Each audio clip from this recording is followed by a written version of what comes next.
Welcome everyone to The Mimic. Today I will be talking about everyone's favorite boss fights. I am going to rank them from best to worst and also give feedback on how to make them better. So, grab your popcorn or whatever, make sure you are sitting in a comfortable position, and let's hop right into it.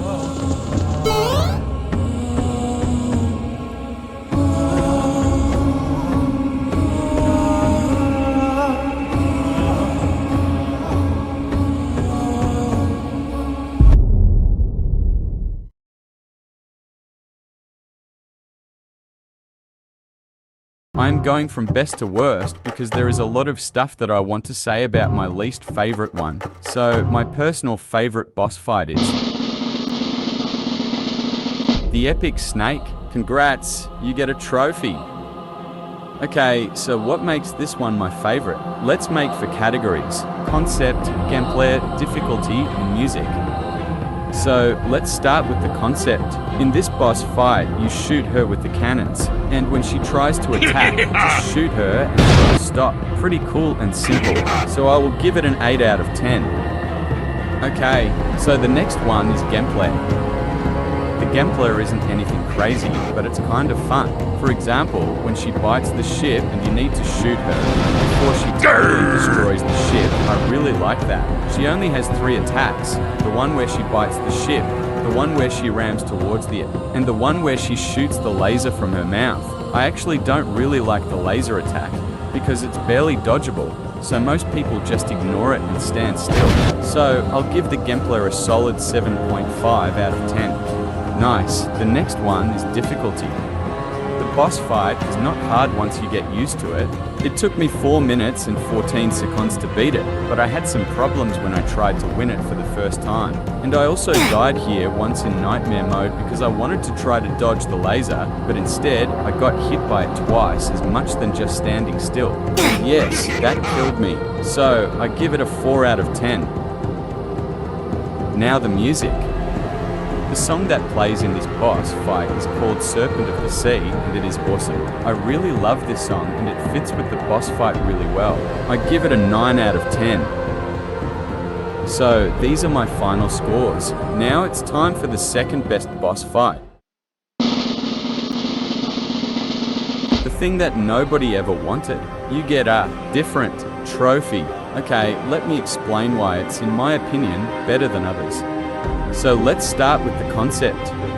It's actually pretty similar to Ringmaster's boss fight, but not quite. She attacks you, and you have to run around the ship to dodge the attacks. When she has her arms on the ship, you can attack them with your sword. Pretty much a normal boss fight. I'll give it a 6 out of 10.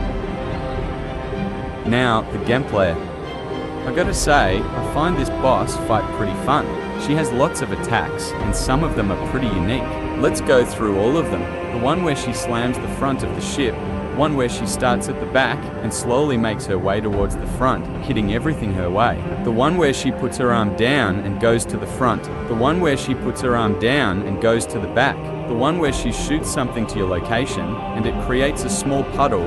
The one where she jumps from the right side to the left, then from the left to the right, and then she mashed the middle of the boat, one where she creates a giant puddle on the backside of the ship. And my personal favourite, the one where you have to spam E to free yourself.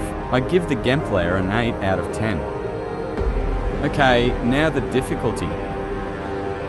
Same as the previous one, it's really easy once you get used to it. Once you learn all the attacks, this boss fight is a piece of cake. But I'll give it credit since I died here twice in nightmare mode. Why? Because I didn't practice it in normal mode and went straight to nightmare mode, and I was totally confused. Also, I've beaten it in for minutes and for seconds, a bit less than the first phase. I give it a 5 out of 10.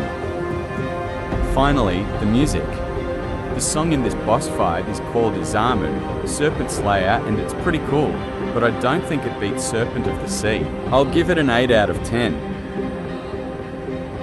These are the scores of my second favourite boss fight. Now let's move on to the third.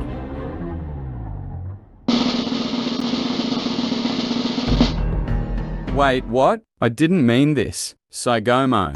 Yes, this one. But wait, Is this even a boss fight? Wait, what even is a boss fight? Well, let's answer that. So, a boss fight has a health bar, right? And this Saigomo part has a health bar. So technically, it is a boss fight. Even though it's not like the others, it probably counts, right? Well, whatever. For the sake of this video, I'll count it. So, as always, let's start with the concept.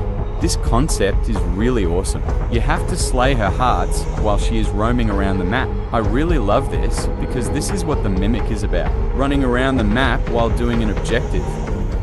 So, I give it a 9.5 out of 10.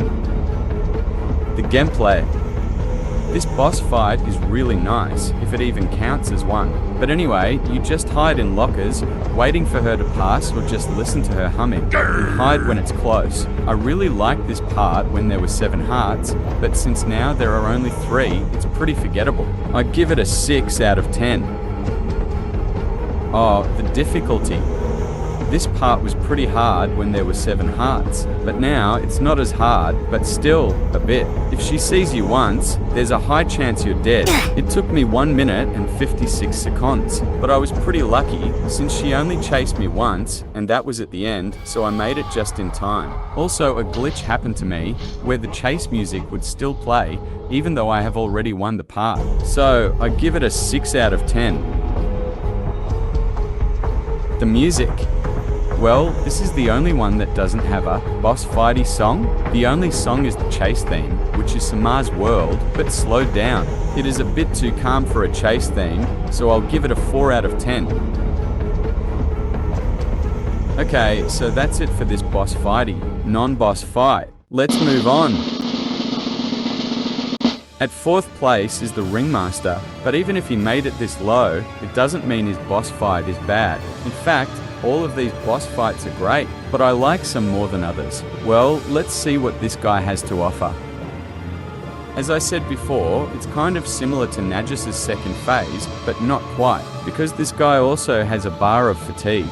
What does it do? When he attacks too much, he gets tired, and that's when he puts his arm down and you can attack him. I give it a 7 out of 10.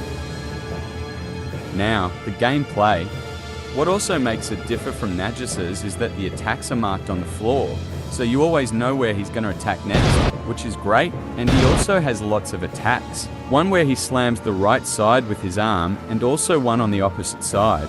One where he uses 2 arms. One where he shoots a laser from his mouth. One where some stuff fall from the sky, and after he gets enraged, he can use his hat, which works like a laser. 2.0. So I give it a 6.5 out of 10. Difficulty. This boss fight is really easy, but long. It took me 7 minutes and 57 seconds to beat it. Anyways, it's easy because it shows where he's going to attack next, so the only time when you can actually die is when he shoots the laser or when he uses his hat. I don't think I ever died here in Nightmare mode, so I give it a 3 out of 10. And finally, the music. The song that plays in this boss fight is called the Grand Finale, and it's nice, but I prefer Serpent of the Sea and Azamu Serpent Slayer, so I guess 7 out of 10. And now, the moment you have all been waiting for, my least favourite boss fight.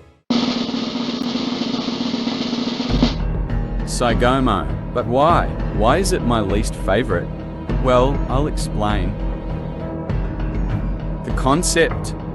So, what you have to do is just run around in circles to dodge her attacks, and then, when she roars, you can deal damage to her. Also, when you hit her a certain amount of time, she gets a shield. It's fine. I'll give it a 6 out of 10.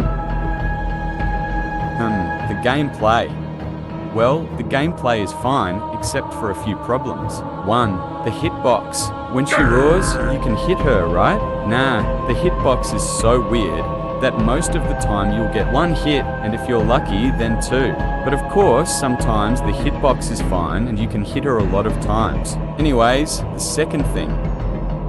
This ruins it. This is why I don't like it. What is it? A web, obviously. What is it for?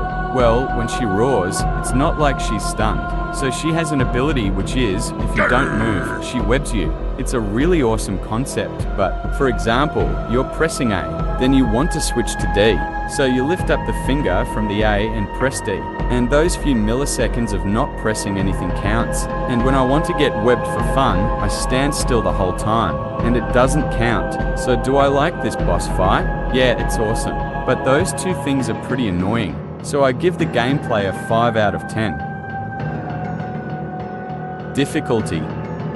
So, is this boss fight hard? In my opinion, harder than the others. This is the only boss fight where I died when I was making the clips for this video. But it makes sense, since she is one of the four beasts. It took me 10 minutes and 56 seconds. That's a long time. I give it a 7 out of 10. And the last one, music. The song for the first phase is called Webs of Darkness, and the song for the second phase is Battle for Control. I like the first phase song way more than the second one. Well, I give it a 7 out of 10. Okay, since we've covered all the boss fights, now I'll say what I would improve in each boss fight. In Nagis's boss fight, I would change the laser so it would be dodgeable. Everything else is alright. I think this one is fine the way it is, but I would add an animation for when you finish spamming E. It's not necessary, but it would be cool. I don't know if people would agree, but I would change it back to 7 hearts. Like Book 2, Chapter 2 is really long, and it is the best chapter, so I wouldn't mind the 7 hearts. I don't think this one needs any changes. So I would fix the hitbox, and for the webbing, I would change it that it would only trigger when you don't move for like 1 or 2 seconds. And when you kill her, she dies, but you get an option to kill her, which doesn't make sense in my opinion. I would add a cutscene. So this is the end. This took me a really long time, so I hope you enjoyed. Well, I hope to see you next time. Goodbye.